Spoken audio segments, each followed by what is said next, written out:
Presidente dell'Assemblea del Venezuela ha annunciato oggi la liberazione di un numero importante di detenuti venezuelani e stranieri. Tra questi potrebbe esserci anche il cooperante veneziano Alberto Trentini. È il quarantenne Riccardo Salvagno, l'agente di polizia locale di Venezia, in carcere con l'accusa di aver ucciso Sergio Tarna. La fuga in Spagna, il ritorno, il nascondiglio in un casolare fino all'arresto. La sera del delitto il barman prelevato a forza e caricato un'auto, poi il colpo di pistola alla tempia. Salvagno non ha agito da solo, caccia al complice.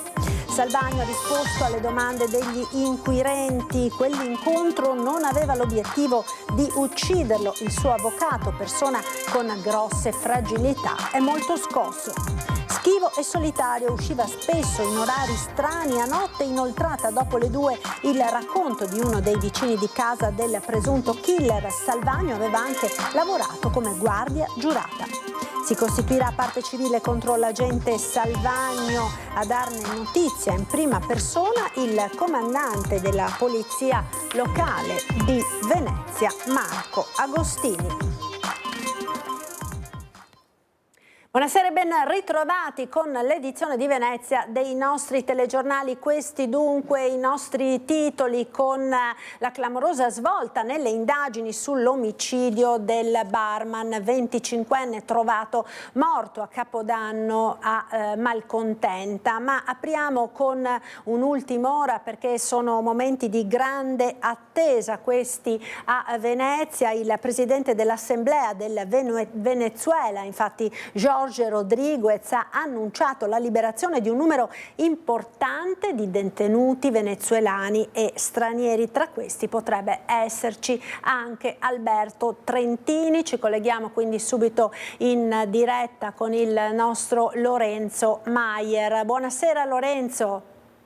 Buonasera Marta, a te e ai nostri telespettatori. Sì, sono momenti davvero concitati, perché questo annuncio, che è arrivato circa un'ora fa del Presidente dell'Assemblea del Venezuela, apre una grande speranza per Alberto Trentini, perché appunto ha annunciato la liberazione di un numero importante di detenuti venezuelani e anche stranieri. Questo dettaglio, che anche stranieri, apre ovviamente una speranza per Alberto Trentini.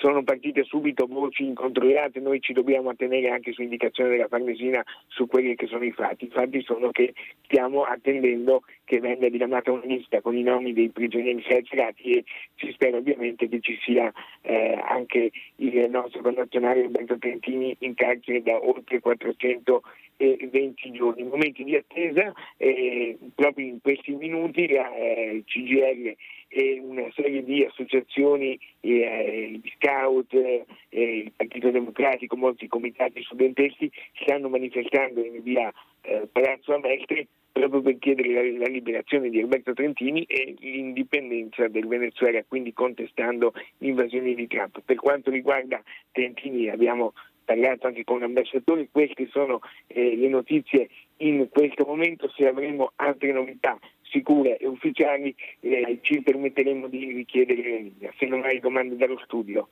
te la restituisco.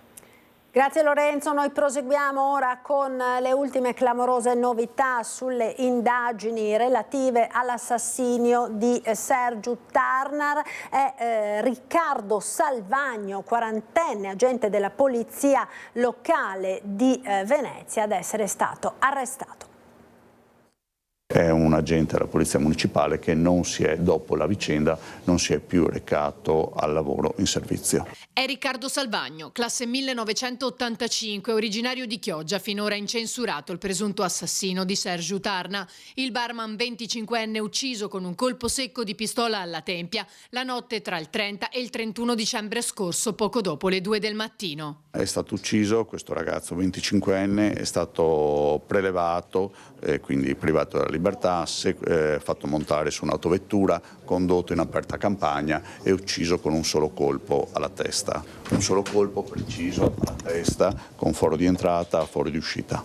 I carabinieri, che in questi giorni hanno setacciato ogni centimetro della campagna in cui era stato trovato il corpo tra Mira e Malcontenta, anche attraverso l'utilizzo di droni speciali, visionando poi le immagini delle telecamere di videosorveglianza pubbliche e private e ascoltando familiari, datori di lavoro e amici, l'hanno arrestato il 6 gennaio a casa del padre. Salvagno era espatriato in Spagna dopo l'omicidio, ma poi è rientrato in Italia. Pensiamo che lui in qualche modo abbia cercato un sostegno in Spagna, ma non poteva assicurarsi una permanenza prolungata, perché una permanenza prolungata è costosa, necessita di contatti e quant'altro, quindi in qualche modo si è visto costretto a rientrare in Italia. Era stata mobilitata anche la polizia estera, ma di fatto l'intervento non è stato necessario visto il rientro autonomo del quarantenne nella notte tra il 5 e il 6 gennaio.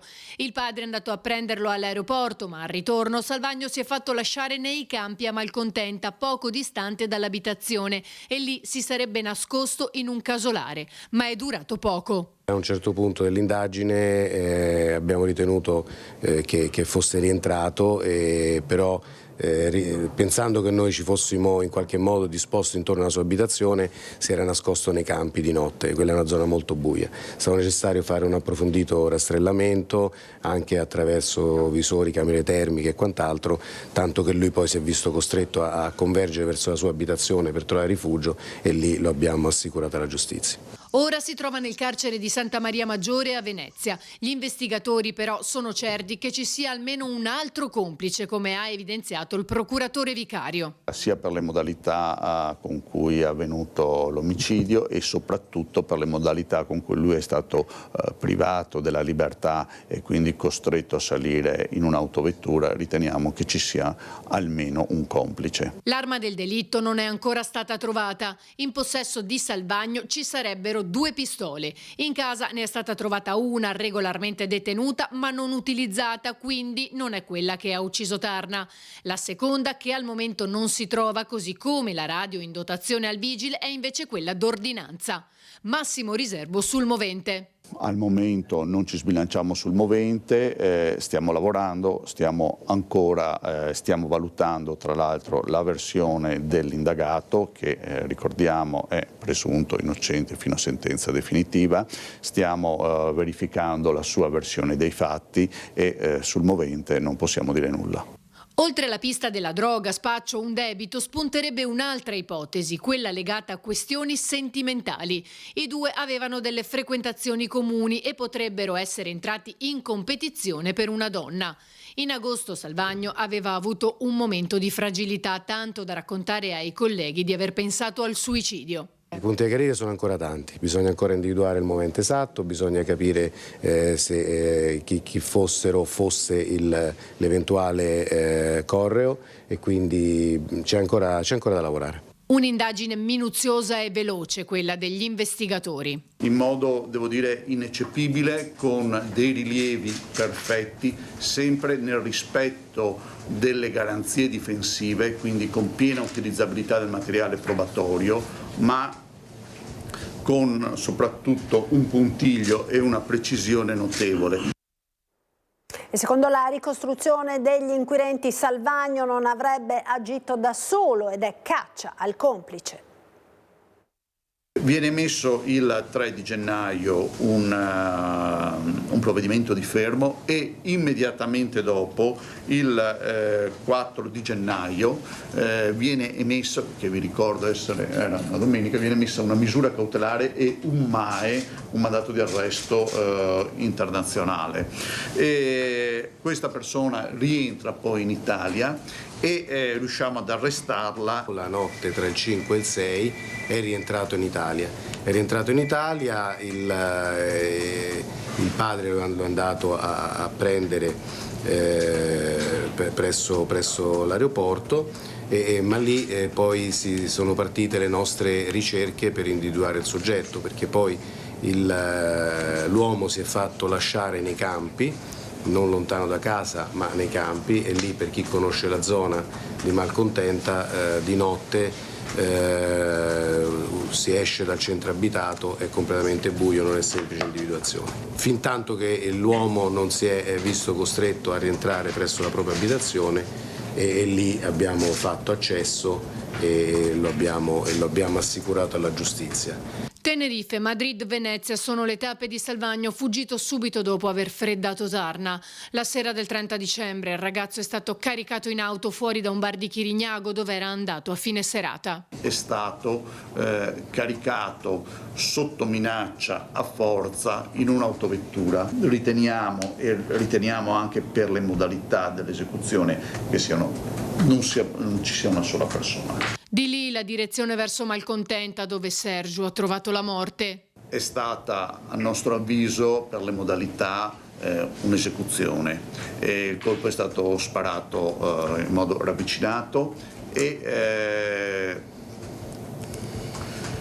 non ha avuto ovviamente scampo il povero 25enne perché è morto sul colpo, un colpo sparato alla tempia. Tra le 2 e le 3 di notte. Il corpo sarà ritrovato il giorno dopo da un passante. Ora si cercano il complice e l'arma del delitto.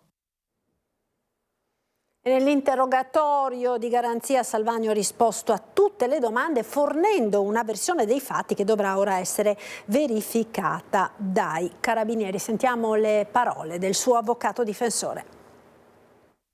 Lo ha incontrato, che cosa le ha detto? Io l'ho incontrato ieri in occasione dell'interrogatorio di garanzia che si è celebrato in carcere a Venezia. Abbiamo parlato, io non lo conoscevo prima, quindi abbiamo avuto modo così di conoscerci e di affrontare un po' le prime fasi del procedimento. Più che altro gli ho spiegato un po' quelle che sono le sequenze che caratterizzeranno questi primi giorni. Ecco, è stato collaborativo, ha risposto alle domande? Allora ha deciso di sottoporsi all'interrogatorio, quindi ha risposto alle domande delle parti, sia del giudice che il pubblico ministero, rappresenta il dottor Del Turco per la Procura di Venezia, che alle mie. Una cosa che le ha detto Riccardo? L'unica cosa che posso dire, perché ovviamente è stata un'indicazione che è emersa nel corso dell'interrogatorio, che la finalità di questo incontro non era ovviamente quella di cagionare la morte di alcuno. Come lo ha trovato? L'ho trovato scosso, ovviamente ci vorranno dei giorni perché capisca un po' cosa è successo, si stanno esplorando varie situazioni che afferiscono alle sue condizioni soggettive, alle sue fragilità. Sembra che manchi la sua arma di ordinanza e la radio. È stato detto, si sa qualcosa di dove lui possa averla messa? Ecco, su questo preferisco non rispondere. L'unica, anche perché c'è un'indagine in corso ed è giusto tutelare l'attività che la Procura e i Carabinieri del nucleo provinciale stanno espletando. L'unica cosa che posso dire è che quando lui è stato arrestato ovviamente non aveva con sé nessun'arma da fuoco. Sul movente si parla di droga, si parla di una donna. Lei si è fatta un'idea di cosa può essere accaduto? Posso solo dire che alcune cose che ho letto sulla stampa non corrispondono a ciò che emerge al momento agli atti di indagine. Ci sono dei complici comunque? Non lo so, valuterà il pubblico ministero. Evidentemente ci sono degli elementi oggettivi documentali che sono stati valorizzati, che possono deporre per il fatto che il signor Salvagno non fosse da solo. Un'ultima cosa, lui ora si trova in carcere, chiederà qualcosa di differente rispetto al carcere? Per il momento penso di escludere un ricorso al Tribunale del riesame. Ma chi era Riccardo Salvagno, l'agente di polizia locale arrestato con l'accusa di essere l'assassino di Sergio Tarna? Sentiamo il servizio.